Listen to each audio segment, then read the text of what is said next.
So the current painting that I'm working on is called Eve, or the Expulsion of Eve from the Garden of Eden, and is influenced by a couple of paintings from the High Renaissance. The Renaissance means the revival or rebirth of Greek culture, which lays stress on humanism in qualities like logic, rationality, and science, rather than theological and religious blindness. The Greeks practiced the seven liberal arts, which is music, grammar, logic, rhetoric, arithmetic, geometry. The High Renaissance art followed and reflected the period of rebirth in which philosophy, art, literature, and science drew on knowledges from ancient Greek, particularly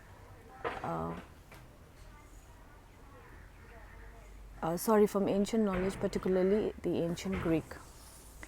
The Renaissance was a period of rapid growth where people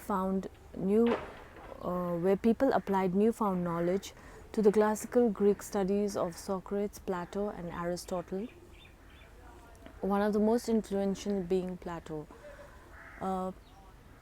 Plato's work was resurrected by Commicio di Medici, who was an Italian baron and who employed Marcello Ficino to translate his Neoplatonic philosophy in Latin. Plato also influenced Commicio di Medici to form the Florence Platonic Academy, which sheltered many artists during the High Renaissance, Michelangelo being one of them. The Renaissance is divided into many periods according to the timeline, namely the Proto-Renaissance, the Pre-Renaissance, the High Renaissance, and the High Renaissance is further divided into the Northern Renaissance and the Italian Renaissance.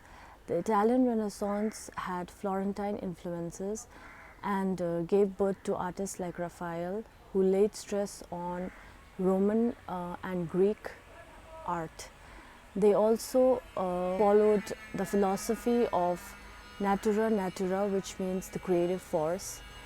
Raphael's work has, if you look at his paintings, they have a lot of spiritual mysticism in them, whereas the Northern Renaissance gave birth to artists like Van Eyck. They had Flemish influence, and Van Eyck was more of a miniaturist rather than a spiritual mystic, and the painters from the school of the Northern Renaissance, they laid stress more on meticulous details for realistic representation.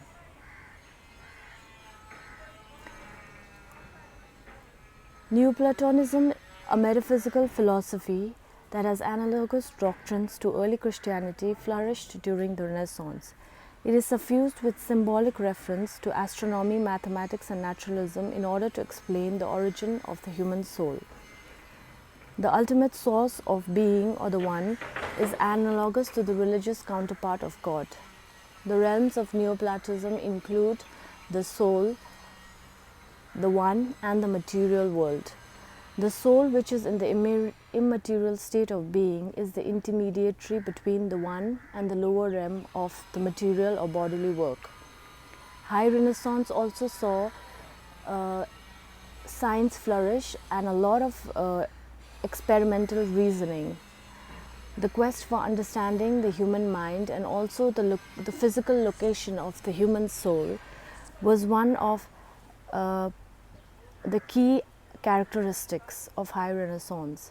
The cell doctrine anatomy pursued by Leonardo da Vinci, the physical location of the senso commune or the common sense, and the human eye symbolism as a divine tool were some of the topics of High Renaissance that were relevant during this time.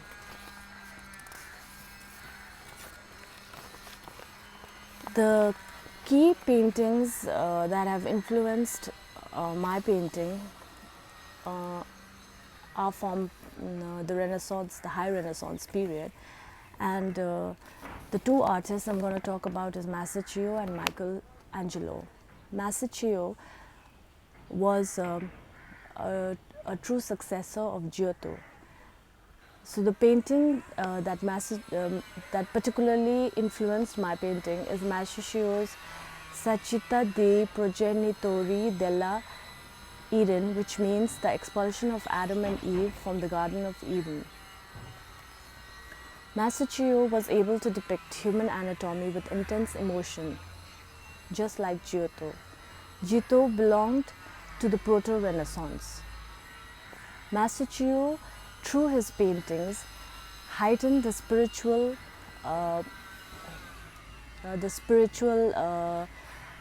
characteristic by evoking a religious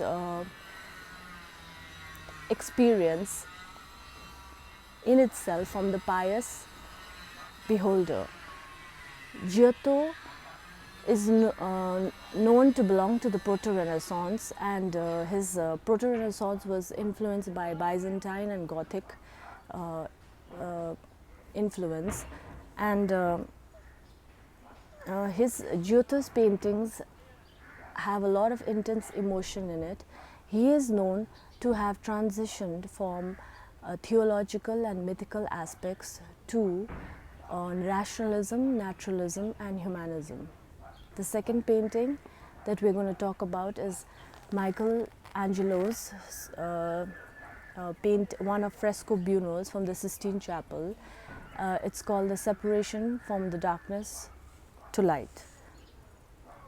Michelangelo painted this fresco buono in the period and completed it in 1512, and it took him 4 years to do so. This painting in particular has influenced my painting because I think Michelangelo was able to depict a lot of neuroanatomic images in its representation in this painting, and also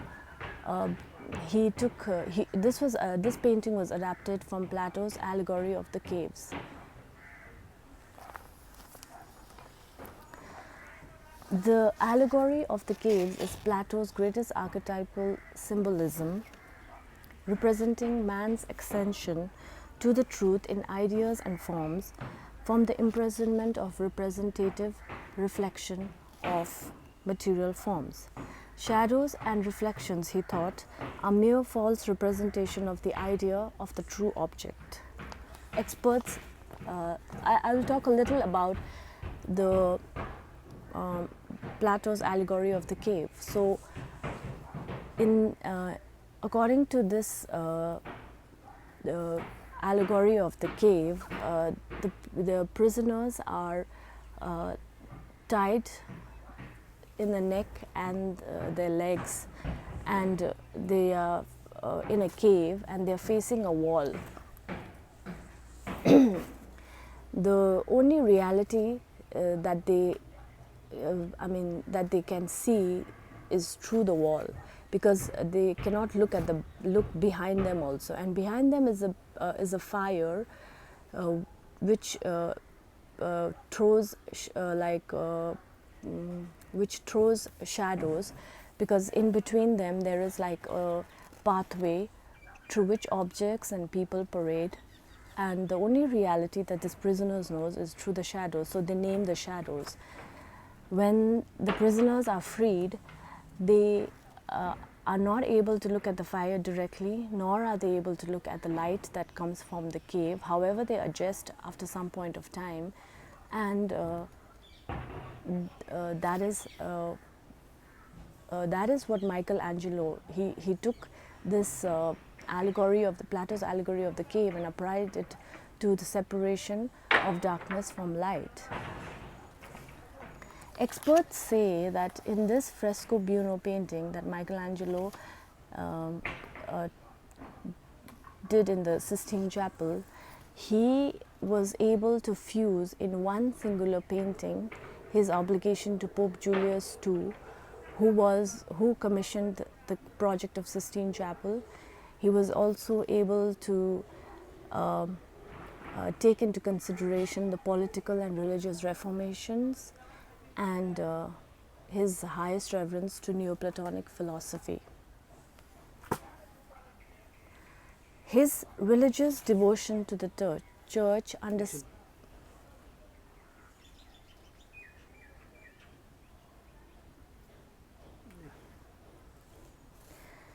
His religious devotion to the church, understanding of Neoplatonism, and his lifetime struggle to seek truth and divinity, they all culminate in this symbolic depiction of the image of separation of light from darkness that sits above the altar.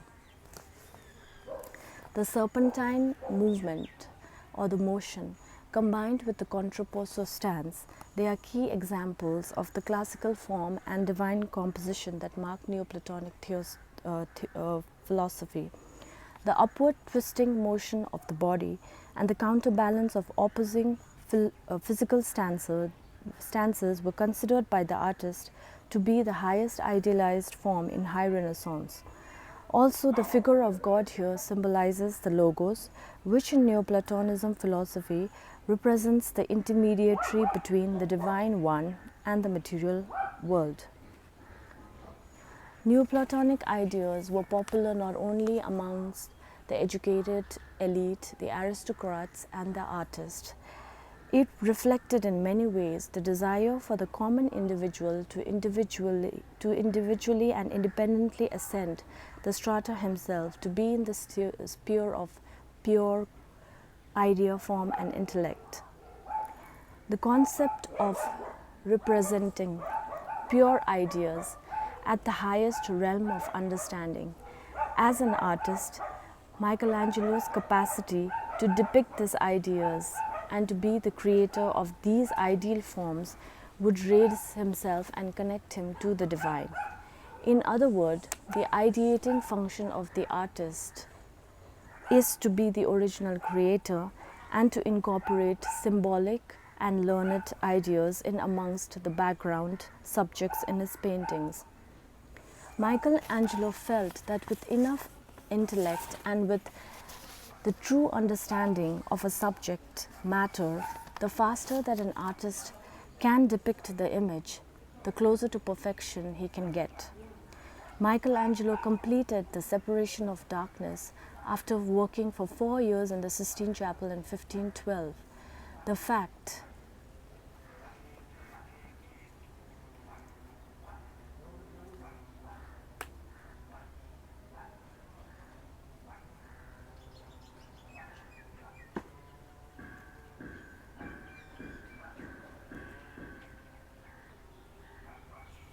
fact that he could complete this particular painting of Fresco Buono in one day implies and shows the culmination of his acquired skills in the rapidity in his masterful rendering skills.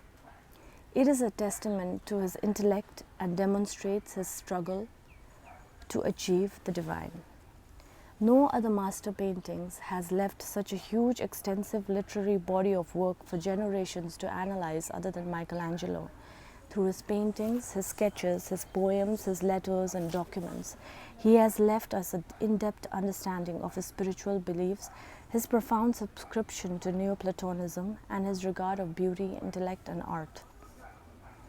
In his dual words of puritanical Christianity and Neoplatonism, he has cleverly been able to render neuroatomic images as a symbolic way of ascension to higher spiritual realms, to connect with the divine or the ideal form. Coming back to the painting, this particular painting, Eve, or the expulsion of Eve from the Garden of Eden, is disguised in a veil of symbolism. And it is my struggle as an artist to, it's my struggle as an academic struggle, as well as my spiritual kind of quest to connect also with the divine and to understand the origin of the human soul.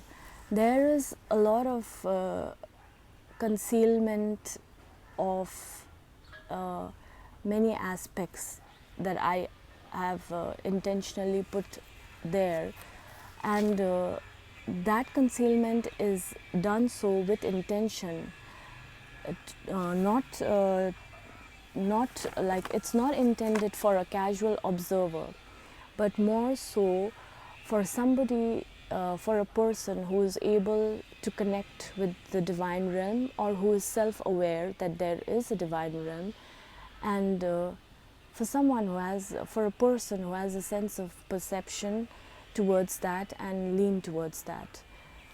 I think like Neoplatonism and High Renaissance have been able to shape the idea, let's say the original idea of the concept, and it has allowed me to understand the creation of Eve. Like in the Sistine Chapel, Michelangelo had when he did the creation, when he took the painting of doing the fresco buono of the creation of Adam, he made Eve look like she was coming from, she was let's say birthing from the back of Adam's ribs. Here, in reference to that, Eve I have taken is being birthed or is coming out of an orange tree. For me, the fact that Eve and the fact that she's like coming out from nature, and at the same time trying to find her divine creator, is by like feeling the rays of the light that is coming through the clouds. These are all elements which have been kind of shaped by the paintings that I have been referring to.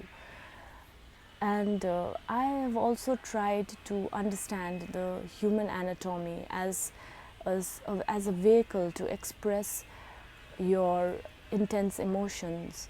So the way she is, standing, leaning forward, and her hair is all over her body, and it's kind of a reference to also stick to a classical form, but at the same time also kind of emote some kind of feeling of like being born and created in the world, at the same time knowing that a man has been kind of shunned away from nature. I mean, and that in our day-to-day lives we are kind of not in touch with nature anymore. So it's kind of like like the expulsion of Eve from the Garden of Eden is more of like a reference talking about how we live today and how we feel like a part of